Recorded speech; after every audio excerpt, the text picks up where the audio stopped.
What's up, guys? Welcome back to Casual Gastronomy. Today, we're standing. We're standing. We're up on our feet because sitting is not good for you. So It's not. no, we're standing on our feet because we are about to do something very unhealthy for our bodies. We are making a ball of rice stuffed with cheese and deep fried. What are we making, Lauren? Yeah, it's called arancini, and it's a traditional Italian snack that's made of risotto in the middle and a few different types of cheeses, tomato sauce, and then coated in breadcrumbs and then fried. So when you eat it, it's this like super chewy, gooey, great texture. It's so good. It was one of my favorite snacks to eat while I was studying abroad in Rome. And after that, I sort of forgot about it, but we had it at dinner last week at Monteverde, and that sort of inspired me again. Yeah, when we had it at dinner, I was shocked at how delicious it was. I had seen this before in restaurants, but I've never ordered it. And not only that, when I was eating it, I thought this would be something that we could potentially twist and do a casual gastronomy version of it. So we have already decided to replace some ingredients. Hopefully we don't screw it all up. Let's go. All right, so we have the ingredients for our arancini. Over here, I have 3.5 cups of dashi that I brewed up with some little dashi packets that I got at the Japanese grocery store. I have some sake, 1/2 cup. That's to replace what would normally be white wine. I've got 2 tablespoons of white miso paste, which is to replace the 2 ounces of Parmesan in the original recipe. This is obviously very different from cheese, but it has that same sort of salty umami pungency that the Parmesan would normally have. Then I have sumo orange, which is to replace the lemon zest and the lemon juice in the original recipe. This is just gonna add a little bit of a fruity, different vibe to it. And then I've got just a regular chopped up white onion, 4 cloves of chopped garlic, and then we couldn't find the low moisture mozzarella because of COVID-19. All of the grocery stores are wiped out. All I could find was brick cheese, which is kind of tastes like string cheese, but it should melt. We'll see what happens. And then instead of the Italian short grain or Spanish short grain rice, I just went with some normal Japanese short grain rice. Actually, this one is from California. So let's go to the stove and see how we make this risotto. Okay, so we're gonna start with the rice, and instead of using regular oil, we're gonna use sesame oil. So we'll start with that. Next, we're gonna add the onion, and we're gonna let that cook down for a little bit. The onion will add a lot of flavor to like the inside of the arancini. And to add a little flavor, we're gonna add some sea salt. Okay, now we're gonna add in the garlic to mix in with the onions that have already cooked down.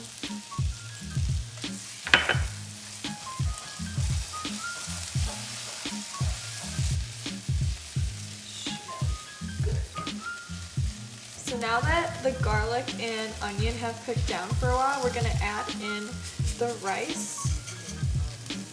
I just added 1 cup of rice that has been lightly rinsed, just enough so that it's still sticky and can still form into the rice balls. Okay, next we're gonna add the sake into the rice, and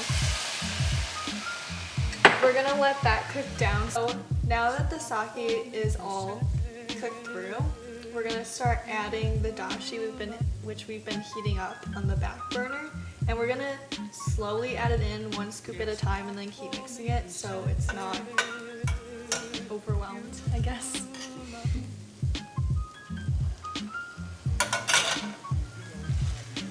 We'll just keep stirring the rice until you can see almost no liquid on the bottom. So now we're gonna add in the last of the dashi and let that cook through. You can already tell that the rice is like cooking because of the dashi, and it smells so good. Now that the dashi has cooked through, we're gonna add in 2 tablespoons of white miso, which is gonna be sort of like a substitute for the Parmesan in the traditional recipe because it has that like same salty, nutty flavor to it. So we'll mix that in.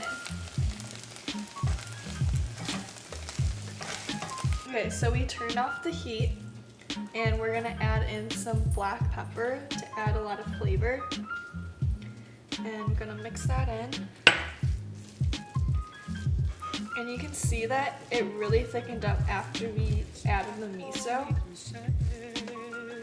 So it'll be a good texture for us to form the rice balls. So once the black pepper is all mixed in, we'll add in a little bit of orange zest. And also about a tablespoon of fresh orange juice. And in the traditional recipe, they use lemon, but we chose to use orange for our recipe. All right, so now that all of our ingredients are mixed together and it has cooled slightly, we're gonna transfer it to a sheet tray and just spread it out, and we're gonna pop it in the fridge for 30 minutes to an hour, however much time you have, so that it can cool off a little bit before you shape it into balls and deep fry it. So we've got our sticky risotto-ish rice here from the fridge, and we're gonna just take a scoop like that, make a little dent in the center, and then put a couple of cubes of our brick cheese in there, and then fold the rice around them. And that is our first rice ball. Okay, so now that all of the rice balls are formed, we're gonna coat them in the flour, egg, and the panko breadcrumbs before we fry them. So we'll go in with the flour first.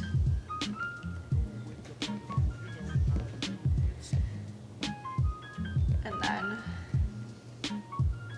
the egg. And then remember to use separate hands for the dry ingredients and then the wet ones. It'll make it easier. And then we'll go into the panko breadcrumbs.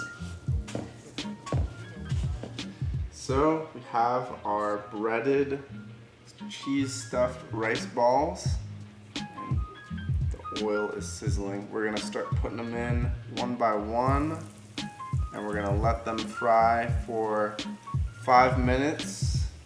Again, this oil does not completely submerge them, so we're gonna let it go for about 2.5 minutes and then give it a flip. I'm gonna do just 3 at a time.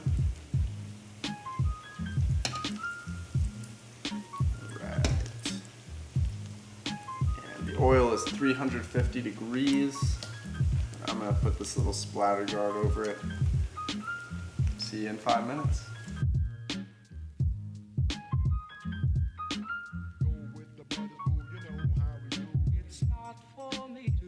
All right, so batch number 1 is done, and I must say they look and smell very good. Ooh, don't roll away, little buddy. I am so excited to eat these, but we gotta let them cool for a little while first. You do not want to burn your tongue. That will certainly ruin all the rest of the pleasure you would get from eating them.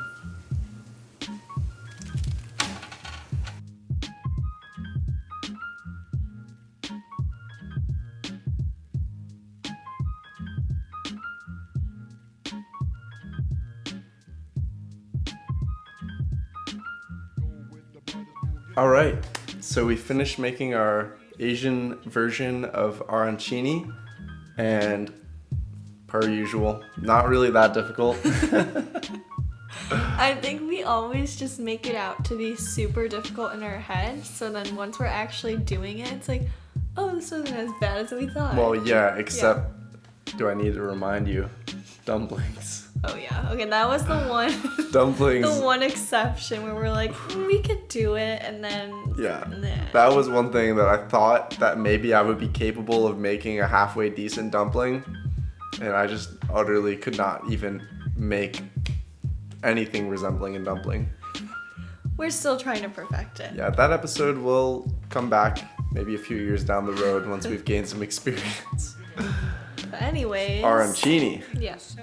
These guys, very simple. You just make a nice risotto, which is not as hard as people make it out to be. You form it into a ball, you bread it, you fry it with some cheese in it. And we also put a little bit of our spicy Korean mayonnaise on it, which you can find in the Korean taco episode. We put it on some alfalfa sprouts that we had left over from last week's Scotch egg episode. And we did a little black and white sesame seed and some bonito flakes. Yep, it smells really good. So let's try it. I'm so excited to try this.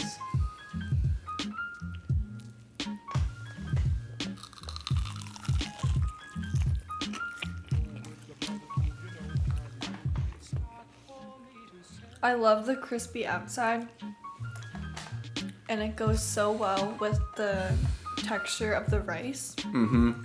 Which isn't like too mushy. You know when like some things are too mushy and then it's just like water in your mouth and it just goes. Oh man, snot just came out of my nose. Gross. Yeah, I think this rice, like, it's not too mushy. I wouldn't eat it on its own, but because it has this crispy crust and the cheese, the stretchy cheese on the inside, and that oceanic flavor from the bonito flakes and the tangy mayo, that is such a nice combination. Yes, they all go really well together, all the aspects of the arancini. Yeah, this is so delicious. I still love original arancini with the Parmesan and the tomato. I am missing that traditional flavor, but this is a nice twist on it. Yeah. Definitely would recommend trying this out. If you do, please use the hashtag casual gastronomy in wherever you post it. Hit that thumbs up so that the YouTube algorithm can finally show mercy on us and put our videos up in front of you. Get some views so that we can keep making these videos for you because we have so much fun doing them. And I feel like we're really starting to branch out and make our own recipes here. It's definitely a T-boy. It's a T-boy for sure. That is the best one yet. All right, see you guys next time. See ya.